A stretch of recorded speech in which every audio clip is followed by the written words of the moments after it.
देखिए latest episodes बिल्कुल ad free. अगर परिधि से नेकलेस गुम भइल रहे तो भाभी के बता दी, कम से कम पुलिस के नजर में झूठा तो ना साबित होती।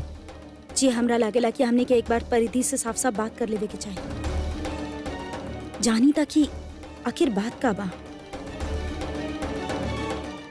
अफसोस करे से का हुई, बस प्रार्थना करी कि आरती जी जौन भी परिधि के समझैले बानी वो परिधि के समझ में आ जाओ और ओकरा अपन गलती के एहसास होके, और अगर ना तो माफ करे। जिंदगी भर अपन बेटी के बसल बसावल घर उजाड़े के अफसोस करत रहे बाप।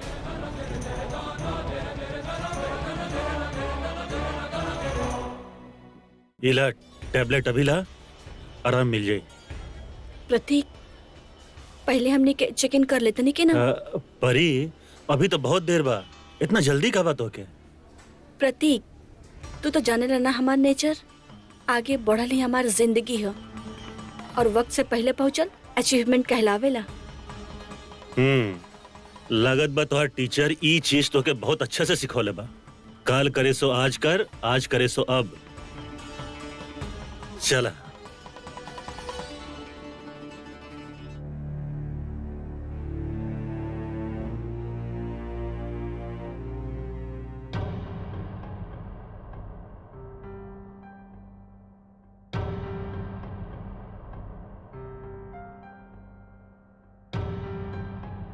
यश तू कहाँ चल गेल रहला?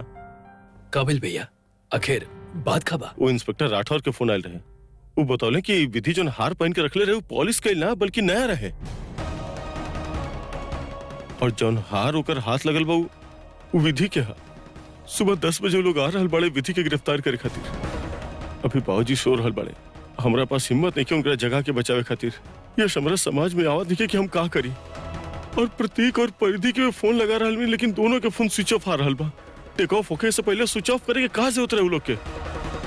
अब समझ आ रहा है हमके कि काहे परिधि के फोन बंद है, कि हई करण मेहता, और काहे इंस्पेक्टर राठौर वारंट लेकर हमने के घर आईनी। करण मेहता के खून परिधि कैले बाड़ी।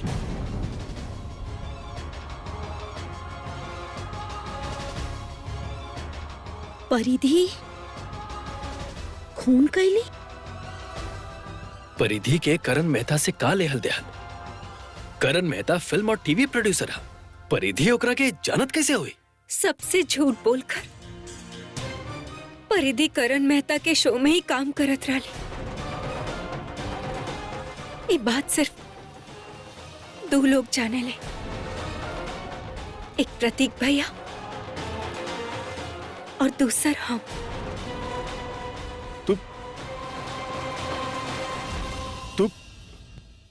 विधि तू सब कुछ जानत रहलू?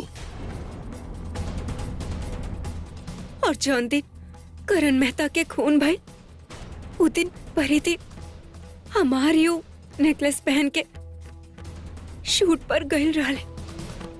ये हो का रहल बा हमार घर में यार? परिधि सबके झूठ बोल के धोखा दे के टीवी में काम कर रहल बिया। हमार आपन छोट भाई ओकर साथ दे रहल बा। तू तो हमरा बता सकत रहलू ना? अरे आपन छोटा बहन मान के जेकर गलती पे तू पर्दा डालत रहलू हा, आज वे तोरा फंसा करके चल गईल। फांसी के फंदा से बचे खातिर दूसरा देश में भाग गईल। अब तोरा पता बा के फंसी विधि, तू फंसबू तू। अब भी अकल ठिकाने नहीं आई? ये रिश्ता विश्ता कुछ ना होखेला, सिर्फ और सिर्फ धोखा होखेला और कुछ ना होखेला जिंदगी में। ना भैया, लोग गलत हो सकेले लेकिन रिश्ता ना। रिश्ता बा तबे तो हमनी बानी, खुशी बा, परिवार बा, एक दूसरा के सुख दुख में एक दूसरा के साथ देवे नहीं। पंकज भैया, बहुत विश्वास से बनेला ये रिश्ता, प्लीज आपन विश्वास मत टूटे दी। विश्वास कैसे करी हम आरती? स्वार्थ से बढ़ के कुछ ना होखेला आरती। अरे ही खातिर तो महाभारत अभी भी नया लागेला, कहे कि आज के दौर में भी ऐसा आपन होखेले जो अपना पे ही वार करते बेले, अपना के साथ ही विश्वासघात करेले। भैया आप ही एक ऐसा बात करता नहीं। हाँ पंकज भैया, आप इतना भरोसा के साथ कैसे कह सके नहीं कि प्रतीक भैया के सब पता बा? का पता परिधि उनका भी अंधेरा में रख ले होगी। अरे ओकरा इतना तो पता रहे ना कि परिधि टीवी शो में काम कर रहल बिया। अगर ओकरा में थोड़ा भी अकल हो तो रिश्ता के प्रति ईमानदारी होत तो ये सब जानत समय चुप ना रहत। भैया, भाभी,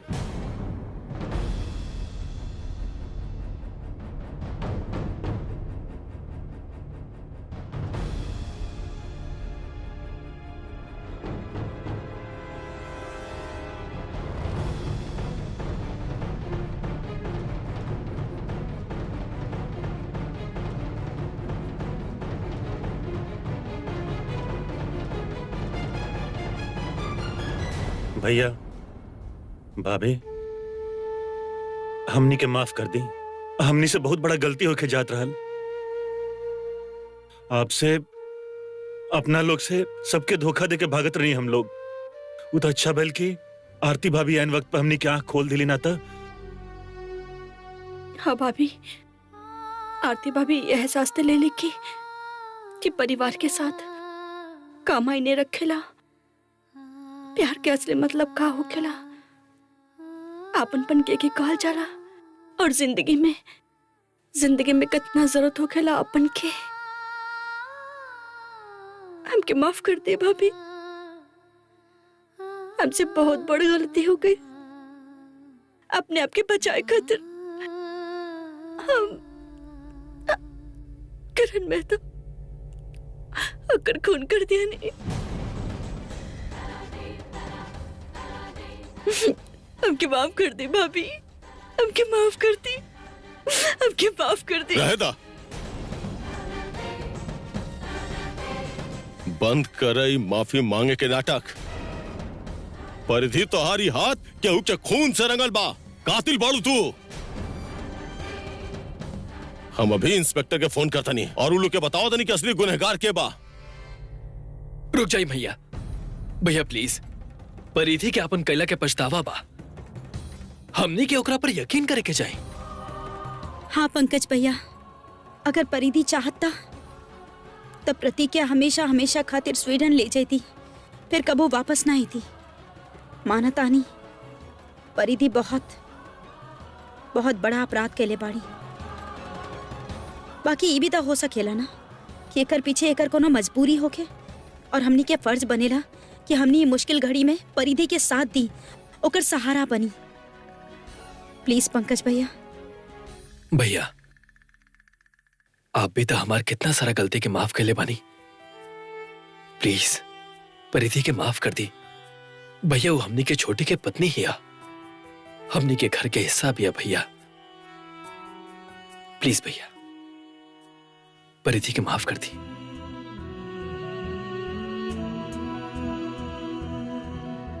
ठीक बा। थैंक यू भैया। बस एक बहुत बड़ी मुसीबत कल सुबह आवे वाला बा। परिधि तू घबरा मत, भैया एक काबिल लॉयर बनी, तहार केस उहे लड़ी है। लेकिन प्लीज परिधि, तहारा सब कुछ सच सच बतावे के हुई कि आखिर भइल का बा। कौना बात खातिर तू करण मेहता के खून कैलू, बताओ परिधि। अगर तू सच सच बता पाइबू तब जाके भैया तहार हेल्प कर पाई है। हाँ परिधि, परिधि पंकज भैया के सब कुछ सच सच बता दा। जौन भी मजबूरी रहल होके, जौन कुछ भी होके, सब साफ साफ बोल दा परिधि, तबे तो हमनी तोहार मदद कर पाइब ना। हाँ परिधि, तारा सब कुछ सच सच बतावे के हुई।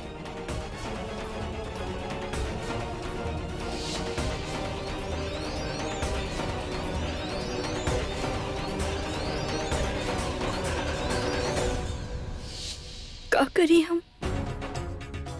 सच बता दे तो जन इतना हमदर्दी दे रहल बड़े, साथ दे रहल बड़े हमार, वो नफरत करे लगी हमरा से। शादीशुदा हम होकर एको पराया आदमी के साथ कैसे ऐसे में अगर हम सच के खुलासा करते नहीं तो हम क्या करें?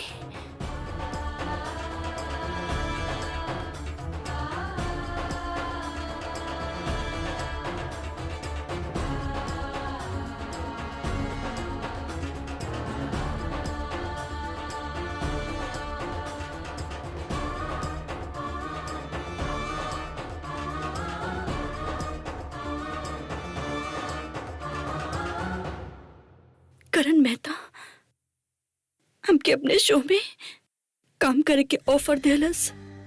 हम बहुत खुश हो गए। नहीं, हम तो हमेशा से चाहत रहने की रेडियो के बाद टीवी में काम करी, और इतना अच्छा मौका घर बैठे के मिलेला हमें के गवावल ना चाहत रहनी। यही से कोनो तरह हम प्रतीक के कन्विंस कर लेनी, और फिर अपन अधूरे पढ़ाई पूरा करने के बहाने मम्मी जी से और घर में सबसे झूठ बोल कर शूट बजाए लगनी।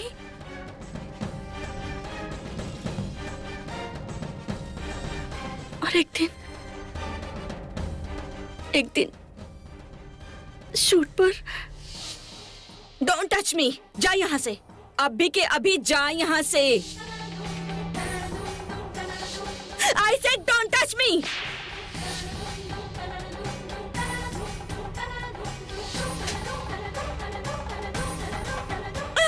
बहुत बड़ा गलती कर तू हमरा मार के। आज ना छोड़।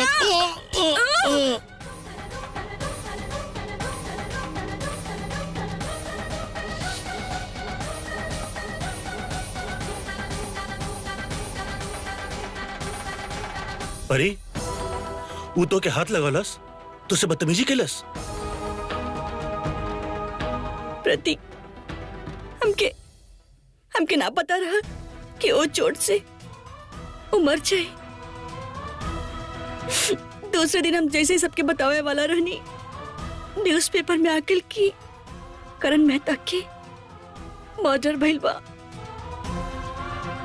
परी, इतना सब कुछ होत रहल तोरा संगे और तू सब कुछ अकेले साथ रहलू? कम से कम हमके तो बतौले होक तो परी। भैया, परिधि जॉन भी कले बाड़ी सेल्फ डिफेंस पे कले बाड़ी, वो गुनहगार नहीं खे। हमने क्या ओकरा के सजा से बचा सकत नहीं, है ना? ना।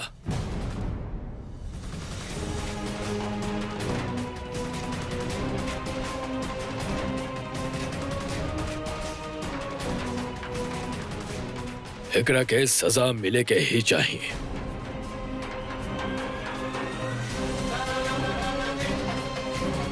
लेकिन बाबूजी, परिधि जॉन कैलेस यश कानून परिधि बहू के माफ कर सकता, लेकिन हम एकरा के कबो माफ नहीं कर सकत।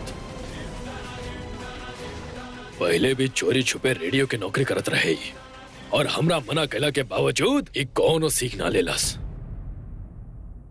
हमने सबके धोखा दे के झूठ बोल के शूट पर जात रह लिया। अपन मनमानी करे के जिद के कारण संध्या परिवार के नाम हमने के मान सम्मान पर दाग लगा देले भी आई। ये अपराध माफी के लायक नहीं खे। हम सबके विश्वास के ठेस पहुंचाइले भैया। सिंधिया परिवार के बहू होते हुए भी नौटंकी करत रहलू तू? गली में नाचत गावत फिरलू? एकरा वजह से हमार भैया और भाभी कहीं मुंह दिखावे के लायक नहीं रहला। अगर घर के बहू बन के, घर के इज्जत बन के घर के दहलीज के अंदर रही, तब वो आदमी के हिम्मत ना हुई तेरा ऊपर बुरा नजर डाले के। गलती परिधि बहू के बा। अपन शौक पूरा करे खातिर जौन औरत लोग पराये मर्द के बीच में जाके हंसल बोलेला लोग, ए तरह के घटना के खुद नहीं उतारतेला लोग। माफ करें बाबूजी, हम आपके बात से सहमत नहीं थी। कोनो औरत के घर से बाहर काम कैला के मतलब ई ना होला कि वो अच्छा कैरेक्टर के नहीं खे, बल्कि आजकल औरत लोग घर के काम और बाहर के काम बहुत अच्छा से बैलेंस करे के जाना था लोग। और रहल बात परिधि के, तो जॉन भी काम करती, चाहे वो आरजे के होके या एक्टिंग के होके। बाबूजी वो टैलेंट बा, जॉन की हर केहू के बस के बात नहीं खे। और हमरा लगा था कि बाबूजी हमने के एकरा के माफ कर देवे के चाहिए। हाँ बाबूजी, परिधि एगो कलाकार बाड़ी, हमनी के ओकर कला के इज्जत करे के चाहिए। हाँ, ओकरा से ये गलती भइल बा कि वो हमनी के सच सच ना बस यश। ए पराई लड़की खातिर तू अपन बाबूजी से बहस करबा। बाबूजी पराया नहीं खे, हमनी के घर के को सदस्य बिया।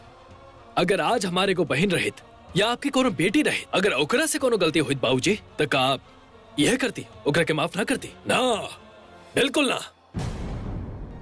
अगर हमारा अपन खून भी ए तरह के गलती करे तो हमारा रवैया यह रहे काहे कि झूठ और धोखा हम कबो बर्दाश्त नहीं कर सकत।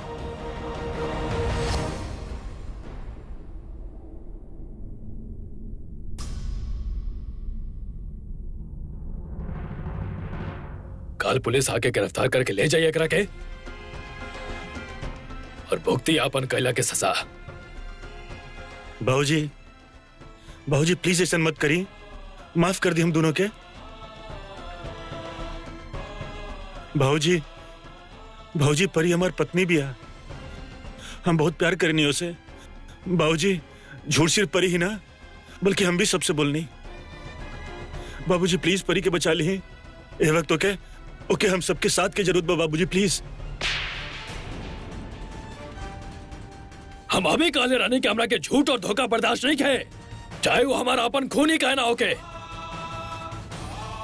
निकल जा हमरा घर से, निकल जा। और हम ये समझब के हमारे दुए को बेटा बा।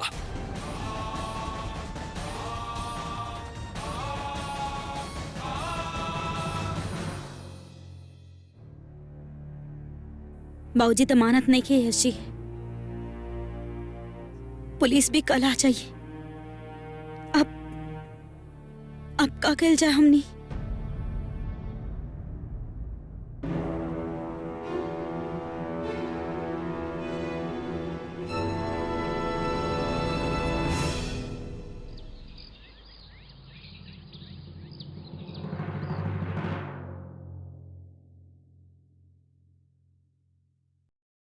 मिस्टर दुबे, प्रशांत के हम इंजेक्शन दे दिले बानी but he is not responding, critical. अब ओकरा बचावे के एक एगो तरीका बा, हमनी के जल्द से जल्द बोन मेरो के ट्रांसप्लांट करावे के पड़ी, इमीडिएट। बच्चा लोग के अपना साथ ले जाए ना, घर के माहौल में बहुत तनाव बा।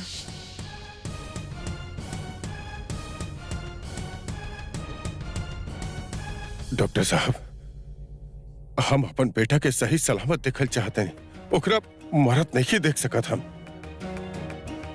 बोन मेरो ट्रांसप्लांट करे के बना हो जाए डॉक्टर साहब, जरूर होगी। हमरा पास अपन बेटा के बचावे खातिर एगो तरीका बा, वो भी आरती और यश से छुपा के।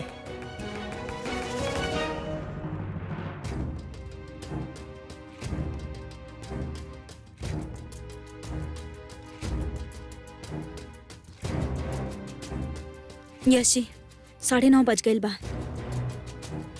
इंस्पेक्टर राठौर बोले रहे कि वो 10 बजे तक आ जाइए।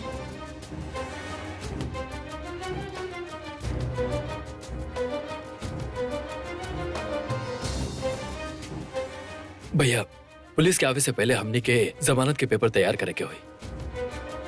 यस, बाबूजी के बात के खिलाफ कैसे कदम उठा सकता नहीं हमने के। भैया, बाबूजी के हम मना ले, लेकिन भैया प्लीज आपके कुछ ना कुछ तो करे के ही हुई। कोर्ट 11 बजे खुली, तभी जमानत के पेपर तैयार हो सके।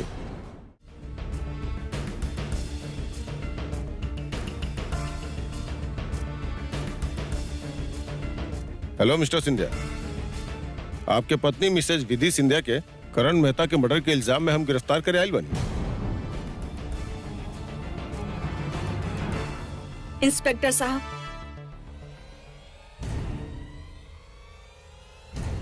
करण मेहता के खून हमरे हाथे भइल बा।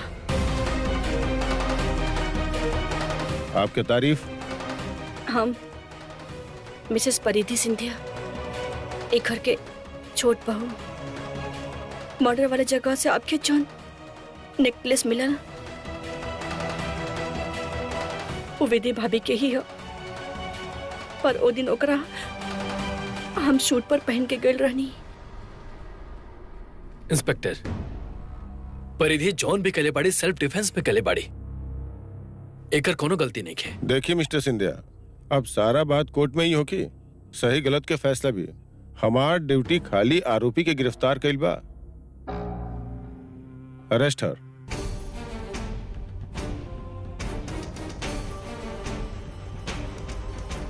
एक मिनट इंस्पेक्टर साहब, प्लीज परिधि के हथकड़ी मत पहनाई। आई एम सॉरी, हम कानून तो ना जाना था नहीं, लेकिन इतना जरूर समझ सके नहीं कि हथकड़ी पहन के परिधि के दिल पे का गुजरी। ये मुजरिम नहीं की। प्लीज आप ये बात समझे की कोशिश करी। रह दा, हथकड़ी मत पहनाओ। ले चला। इंस्पेक्टर साहब, एक है ना हमके गिरफ्तार करी, खून परी ना हम के लेवानी। चला। अब इंस्पेक्टर साहब, इंस्पेक्टर साहब। भैया, हमने के जल्दी से जमानत की तैयारी करके हुई, चली ना।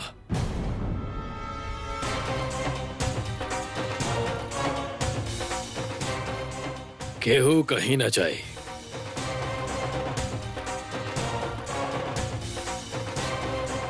बाजी, अबे पुलिस परिधि के लेके जाना तो नहीं।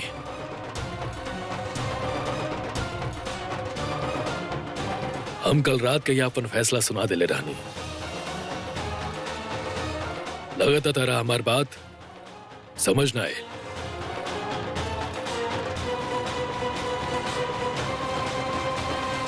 माफ करी बाबूजी, लेकिन हम आपके मर्जी के खिलाफ जाता नहीं। लेकिन ए परा हमरा खातिर आपके बात से कहीं ज्यादा जरूरी बा परिधि की जिंदगी और ओकर खुशी।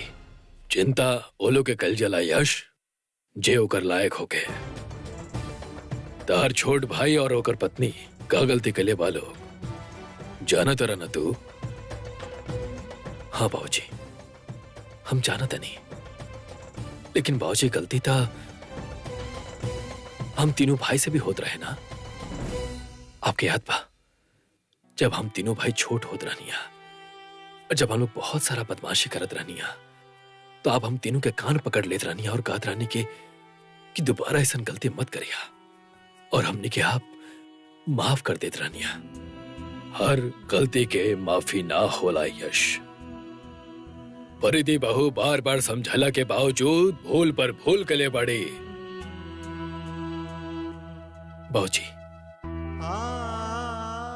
अगर आज माए जा रही था शायद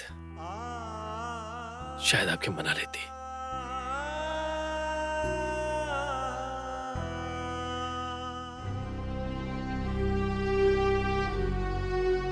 बाबूजी, आप हमरा से वादा कैले रहनी ना कि आप हमरा के हमार जन्मदिन के तोहफा जरूर देहब। ता आज हम आपसे मांगत आनी,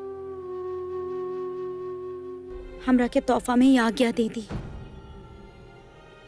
कि हमनी सब ये मुश्किल घड़ी में परिधि के मदद कर सके।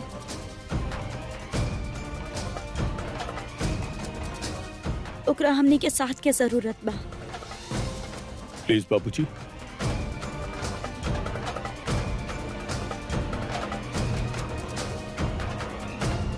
प्लीज बाबूजी, माफ कर दी।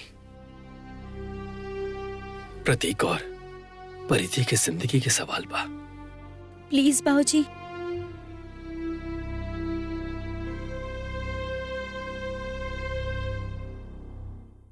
ये खासियत बा हमारे परिवार के, हर परिस्थिति में एकजुट होकर खड़ा रहेला। ईश्वर के वरदान ही समझम हमें रखे। हमारे परिवार के सभी सदस्य लोग के एक दूसरे से इतना प्यार बा, लगाव बा, जहां सब एक दूसरे के गलती छिपावल जानता लोग ता वो गलती के और वो भूल के सुधारे के मौका भी देवे के चाहता लोग। जा ये परिवार के बहू के इस संकट से उबार के घर में वापस ले आए बता रहा लोग के।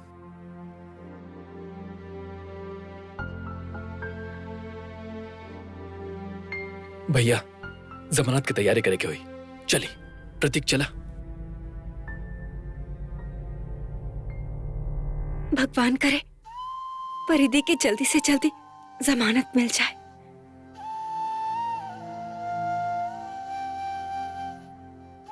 ऐसे नहीं हुई भाभी, आप चिंता मत करिए, बहुत जल्दी ये सब कुछ ठीक हो जाए। भाभी हम माँ के घर जाता नहीं, बच्चा लोग के तो वहाँ भेज देनी, बाकी उनकर कुछ जरूरतमंद चीज और कपड़ा यहीं रह गइल बा। हम तुरंत बैग दे के वापस आ जाए। ठीक है।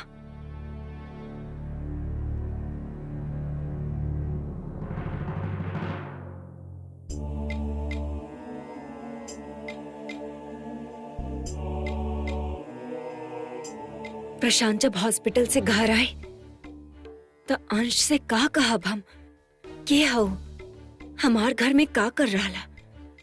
रात के तो बच्चन आवते सुत गई रहा, प्रशांत से सामना न भइल रहा उनका। लेकिन अब का जवाब देब हम अंश के।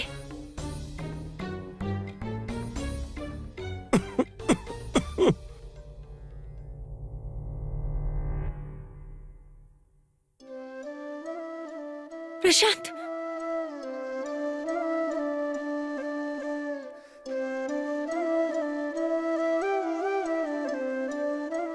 दोस्त अंकल आप पैजा इतना हमार बड़े पापा और बड़ी मम्मी के घर आ। आप कैसे मिले अलबानी आइजा? ये हमार फ्रेंड अंकल, आप इनके जाने नहीं का?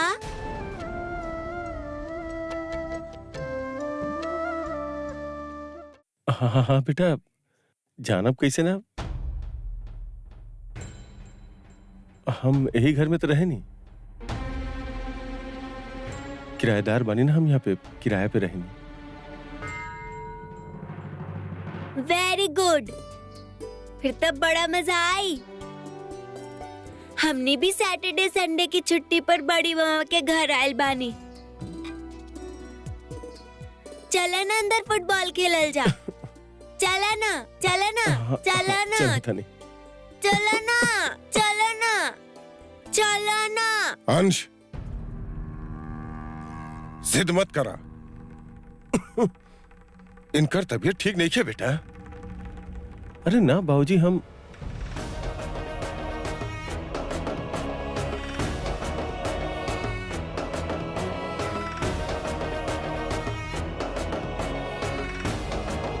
अंकल हम ठीक बानी।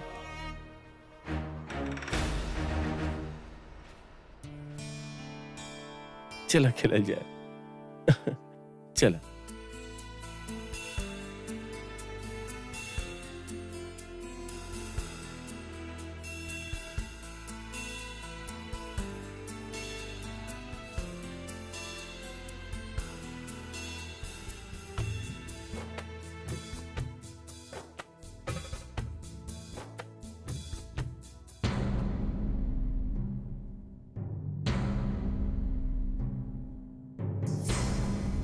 अंश, चला। बाबूजी, आप अंश के लेके कहाँ जा रहल बानी? बाबूजी, बाबूजी,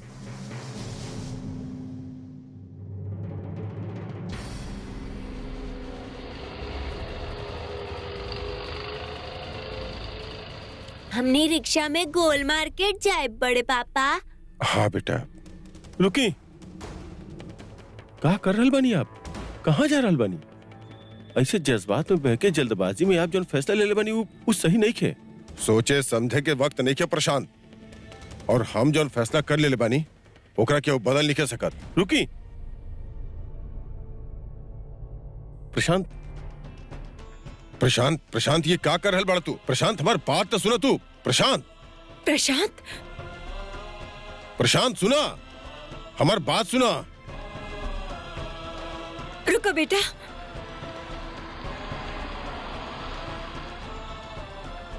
प्रशांत रुका, हम बोल रहल बानी।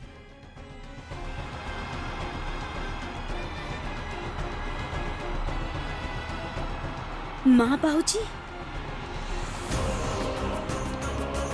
गाड़ी रोका, गाड़ी रोका। अंश, अंश, ए, कहाँ ले जाता रहा हमारा अंश के? हमार बेटा की कहाँ ले जाता रहा?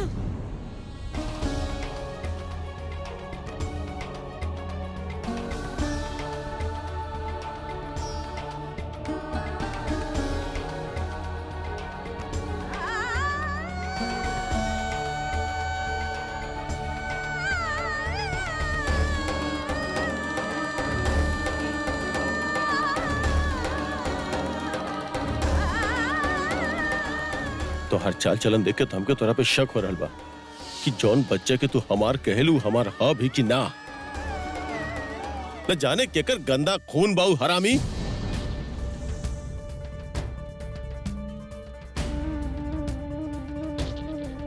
तू तहार हिम्मत कैसे बैला हमारा अंश के हाथ लगावे के? कहाँ लेके जात रला?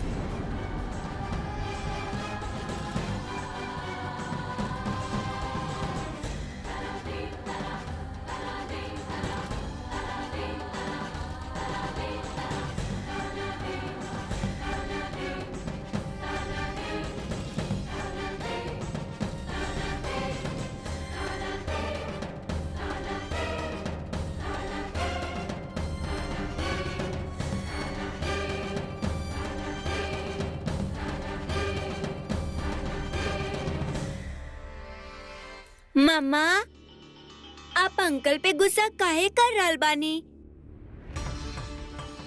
बड़े पापा हमके आइसक्रीम खिलावे ले जात रहनी, उनके रोकत रहनी। खांसी हो गईला ना हमके, ऐसे।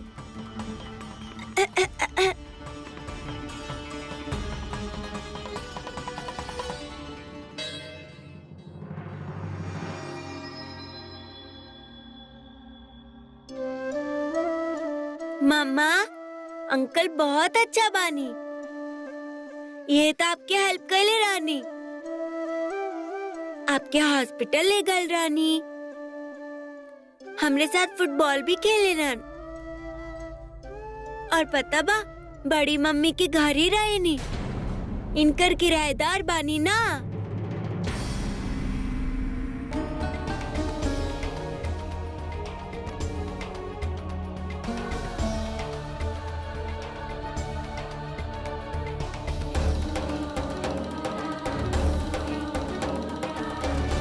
अंश, चला बेटा घर चला। माई, ये सब का हो रहल बा? का हो रहल बा ये सब? अब आरती, घर चला, ओजे बैठ के बात करल जाओ। अजय बीच सड़क पे अंश के सामने बात करना ठीक नहीं है। चला बेटा, अच्छा।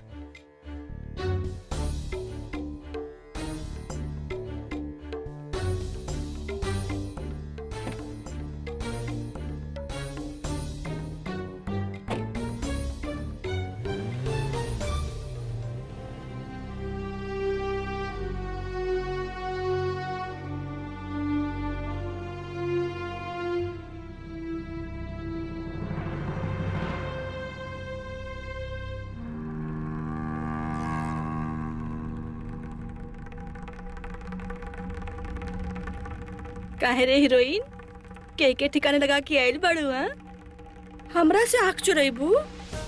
अरे हमनी के तो एक की थाली के चट्टा बट्टा है जा। ओ का कहा जाला? चोर चोर मौसेरी बहन।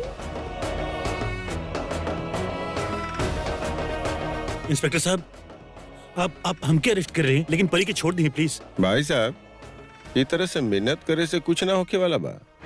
कानून अपन हिसाब से काम करेला। आप प्लीज जाइए।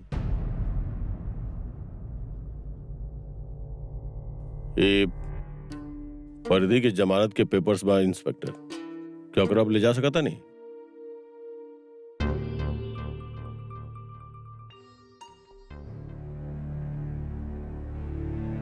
हम कहले रहनी ना कि पंकज भैया के राहत परिधि के कुछ ना हुई। परिधि सिंधिया के ले आवा।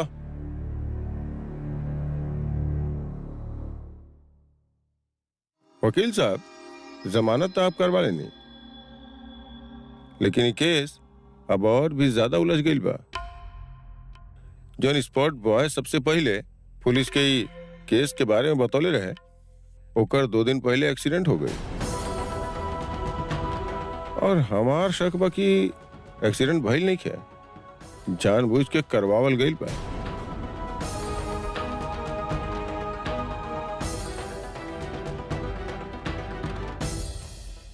करण मेहता के मर्डर सेल्फ डिफेंस में ना, एक सोचल समझत साजिश के तहत कल गई बा। अब कातिल की केस के सारा सबूत और गवाह के मिटा दिया चाहता। इंफॉर्मेशन खातिर थैंक्स। ये जानकारी पंकज भैया के बहुत काम आई परिधि के बेकसूर साबित करे में। Thank you. परी, आई एम रियली सॉरी। तो कैसे लॉकअप में बैठे के पड़ल और हम तुम्हारा खातिर कुछ ना कर पैनी। आई एम रियली सॉरी परी। प्रतीक, ऐसा ना कहल जाला। तहार प्यार ही तो परिधि के ताकत बा, ओकर हिम्मत बा। पति पत्नी के रिश्ता प्यार और विश्वास से ही तो टिकल रहेला। एमे तनी सा भी कमी मत आवे दिया। फिर देखिया, कोनो भी मुसीबत तहारे प्यार के बुनियाद के ना हिला पाई। अब घर चला।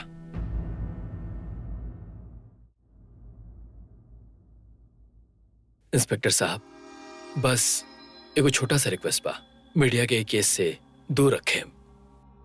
ई केस के बारे में अगर मीडिया के पता चल गई तो दोनों परिवार के बदनामी हुई। I hope you understand. हम समझ सकता नहीं, आप ये बात से बिल्कुल बेफिक्र रही। ऐसा ना हो कि। थैंक यू वेरी मच। All right, thank you. चलिए भैया।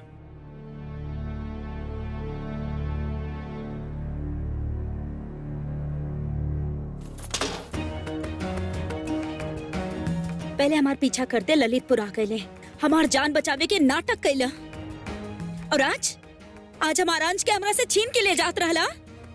अगर हम सही समय पे ना पहुंचती तब। ना, तू गलत समझ रहा बारू। हमार ऐसा कुछ भी करे के कोनो इरादा ना रहे आरती। खबरदार जी, अपन गंदा जुबान पे हमार नाम भी लेला था। ई हक आप खो चुकल बानी। और आप दोनों हमरा से कहला कि प्रशांत यह शहर में बा। ये काहे ना बताला कि वो आप दोनों के बीच ये घर में रह रहल बा? काहे माँ? हम पूछा था नहीं काहे? आप इनका यहाँ रहे के इजाजत ही काहे देनी? हमारा अंश के करीब कैसे आवे देनी? जानता नहीं ना आप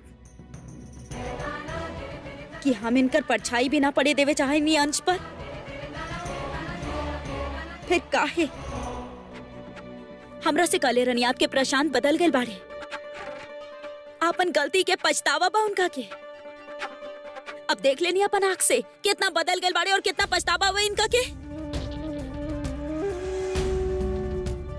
माँ, भाऊजी, हम अभी भी करल बानी कोनो मकसद से यहाँ आयल बाड़े घर में। फिर से हमनी की जिंदगी में कोनो तूफान मचावे आयल बाड़े। लेकिन एक बात हम साफ साफ कह देवे चाहता नहीं, हम अपन परिवार पर कोनो आँच ना आवे देव माँ। अब प्रशांत यहाँ ना रही है, बिल्कुल भी ना।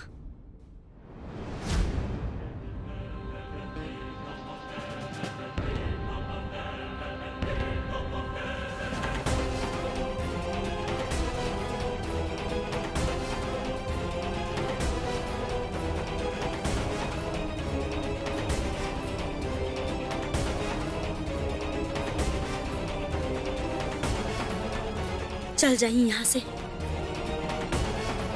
मेहरबानी करी हमनी पर और चल जाई।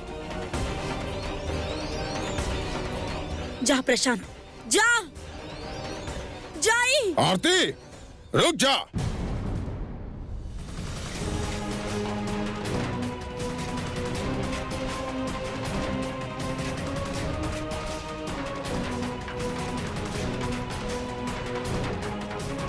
ये धैले बतौरा ही हक।